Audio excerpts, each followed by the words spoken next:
ओम नमो भगवते वासुदेवाय। आज हम श्री गर्ग संहिता के विश्वजीत खंड का 28वां अध्याय सुनेंगे। इसमें हम सुनेंगे उत्तर कुरु वर्ष पर यादवों की विजय, वराहीपुरी में राजा गुणाकर द्वारा प्रद्युम्न का समादर। श्री नारद जी कहते हैं, राजन, इसके बाद महाबाहु प्रद्युम्न सुमेरु के उत्तरवर्ती और श्रृंगवान पर्वत के पास बसे हुए विचित्र समृद्धिशाली उत्तर कुरु नामक देश में गए। वहां बृहदा नाम की गंगा में स्नान करके वे वराही नगरी में जा पहुंचे, जहां कुरु वंश के अधिपति चक्रवर्ती सम्राट गुणाकर राज्य करते थे। राजा गुणाकर ने बड़ी भारी सामग्री का संचय करके देवर्षि गणों से घिरकर रहकर 10वें अश्वमेध यज्ञ का अनुष्ठान आरंभ किया था। उन्होंने एक मनोहर श्वेत वर्ण शामकर्ण अश्व छोड़ा था और उनके पुत्र वीरध्वंदा उस अश्व की रक्षा के लिए निकले थे। प्रचंड पराक्रमी महावीर वीरधनवा उस घोड़े की देखभाल करते हुए 10 अक्षौहिणी सेना के साथ विचर रहे थे। नृप, वीर, चंद्र सेन, त्रिगणु, वेगवान, आम, शंकु, वसु, श्रीमान और कुंती नागरजीती के इन 10 पुत्रों ने सब ओर से शुभ्र घोड़े को घेरकर पकड़ लिया और हर्ष से भरे हुए वे यह किसका छोड़ा हुआ घोड़ा है यूँ कहते प्रद्युम्न की सेना के पास आए। उसके ललाट में बंधे हुए पत्र को पढ़कर प्रद्युम्न को बड़ा विस्मय हुआ। समस्त यादव हाथों में उत्तम आयुध लिए विस्मय में पड़े हुए थे। नरेश्वर, इतने में ही उस घोड़े की को खोजती हुई वीरध्वंदा की सेना वहां आ पहुंची। उसकी सेना के लोग यादव वाहिनी से उड़ती हुई धूल को देखकर आश्चर्यचकित हो दूर ही खड़े रह गए। वे मन ही मन सोचने लगे, प्रचंड पराक्रमी राजा गुणाकर के शासनकाल में कुरुखंड मंडल में दस्यु किन्वा लुटेरे कहीं नहीं हैं। गौओं के चरकर लौटने का भी समय नहीं हुआ है। कहीं से भवंडर उठा हो यह भी नहीं जान पड़ता। फिर यह सूर्य मंडल को आच्छादित कर लेने वाला धूल समूह कहाँ से आया? दूसरी सेना के लोग जब इस प्रकार बातें कर रहे थे, उसी समय धनुष की टंकार, हाथियों की चिंगाड़, गजराजों की चित्कार, घोड़ों की हिनहिनाहट तथा रणवादों की ध्वनि, इन सब की मिली जुली आवाज़ सुनाई दी। तब श्री कृष्ण कुमार प्रद्युम्न की प्रेरणा से उद्धव जी तुरंत ही वीरध्वंदा में की सेना में पहुंचकर रथ पर बैठे हुए गुणाकर के औरस पुत्र सूर्यतुल्य तेजस्वी वीरध्वंदा को प्रणाम करके उनसे इस प्रकार बोले, राजन, भोपालों के इंद्र, द्वारकाधीश यदुकुल भूषण महाराज उग्रसेन जम्बूद्वीप के राजाओं को जीतकर राजसूय यज्ञ करेंगे। उनकी प्रेरणा से धनुधरों में श्रेष्ठ वीर प्रद्युम्न भारतवर्ष, किम पुरुष वर्ष और हरिवर्ष को जीतकर उत्तर कुरु वर्ष में पधारे हैं। उत्तर कुरु वर्ष के स्वामी भी महात्मा प्रद्युम्न को अवश्य भेंट देंगे। 10 अक्षौहिणी सेना के साथ आए हुए प्रद्युम्न का कुबेर ने भी पूजन किया है, अतः तुम्हें भी महात्मा प्रद्युम्न को उपहार देना चाहिए।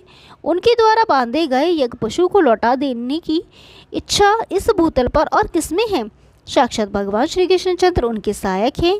यदि उपहार दान और सम्मान करो तब तो भला होगा, अन्यथा युद्ध होना अनिवार्य है। वीरध्वंदा ने कहा, राजाधिराज गुणाकर का पूजन तो देवराज इंद्र ने भी किया है, अतः वे महात्मा प्रद्युम्न को भेंट नहीं देंगे। रमणीय श्रृंगवान पर्वत पर भगवान वराह विद्यमान हैं, जिनकी सेवा भूदेवी सदा अत्यंत सादर के साथ करती हैं। उन्हीं के क्षेत्र में राजा गुणाकर ने भगवान वराह की ध्यानपूर्वक तपस्या की है। 10,000 वर्ष पूर्व होने पर वराह रूपधारी भगवान हरि ने संतुष्ट होकर अपने भक्त राजा से कहा, वर मांगो।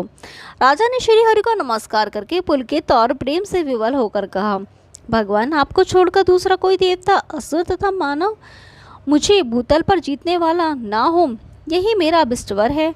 तब तथास्तु कहकर भगवान वहीं अंतर्धान हो गए। इसलिए महाराज गुणाकर के यश स्वरूप अश्व को आप लोग सतत छोड़ दें, नहीं तो मैं आप लोगों के साथ युद्ध करूंगा, इसमें संशय नहीं है। श्री नारद जी कहते हैं, राजन, वीरधनवा के यों कहने पर उद्धव ने वहां से शीघ्र अपनी सेना में आकर वहां जो बात हुई थी वह सब यादवों की सभा में सुना दी। तब श्रुतकर्मा, वृष, वीर, सुबाहु, बृहद, एकल, शांति, दृश, पूर्णमास और कनिष्ठ सोमक कालिंदी के ये 10 पुत्र प्रद्युम्न के देखते देखते 10 अक्षौहिणी सेना के साथ युद्ध के लिए आगे आ गए। फिर तो प्रचंड पराक्रमी उत्तर कुरु वासियों के साथ यादव वीरों का इस प्रकार तुमुल युद्ध होने लगा, जैसे 2 समुद्र आपस में टकरा गए हों। चमकते हुए तीखे अस्त्र शस्त्रों से वीर शिरोमणियों की बड़ी शोभा होने लगी। क्षण मात्र में रक्त की बड़ी भयंकर नदी बह चली। राजेंद्र, वह रुधिर की नदी 100 योजन तक फैल गई। तब मरने से बचे हुए उत्तर कुरु के लोग भाग चले। ठीक उसी तरह जैसे शरत काल आने पर बादलों के समूह छिन भिन हो जाते हैं, कालिंदी के बलवान पुत्र महावीर पूर्णमास ने अपने बाण समूहों द्वारा वीरधन्वा के रथ को चूर चूर कर दिया। वीरधन्वा ने रथहीन हो जाने पर भी बारंबार धनुष की टंकार करते हुए महाबली पूर्णमास पर 20 बाणों से प्रहार किया, परंतु पूर्णमास ने स्वयं भी बाण मारकर उन 20 बाणों के बीच से दो दो टुकड़े कर दिए।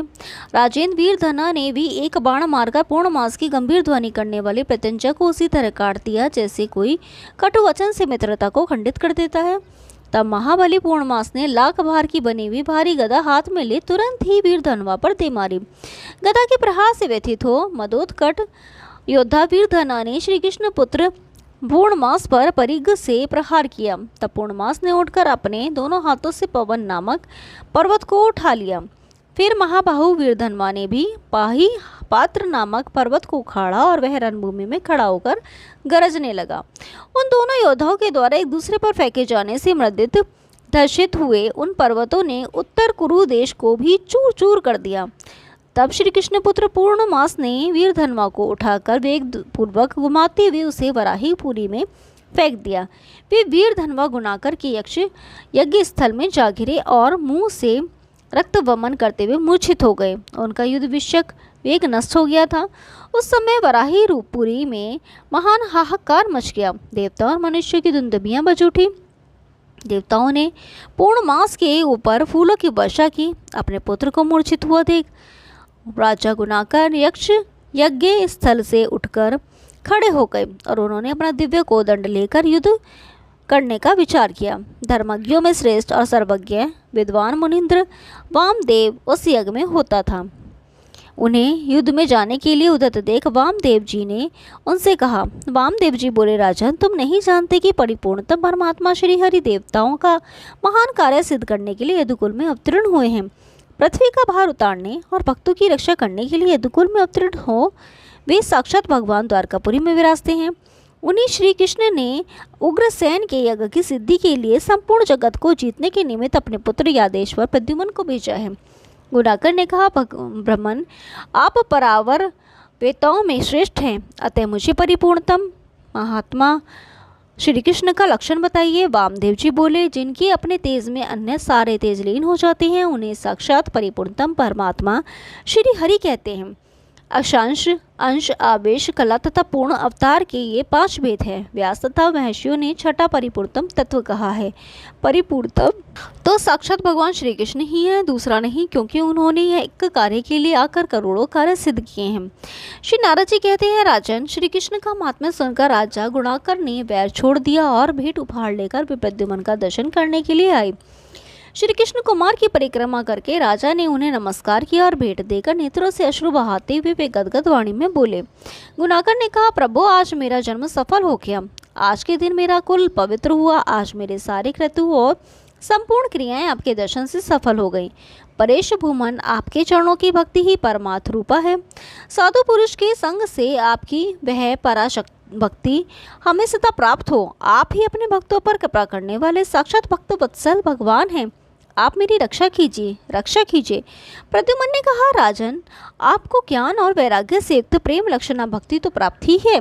मेरे भक्तों का संग भी आपको मिलता रहे। आपकी यहाँ भागवती श्री सदा बनी रहे। श्री नारद जी कहते हैं, राजन, यों कहकर प्रसन्न हुए भक्तवत्सल श्री कृष्ण कुमार भगवान प्रद्युम्न ने राजा को अश्वमेध यज्ञ का घोड़ा लौटा दिया। ओम नमो भगवती वासुदेवाय। कल 29वां अध्याय सुनेंगे। तब तक के लिए नमस्कार।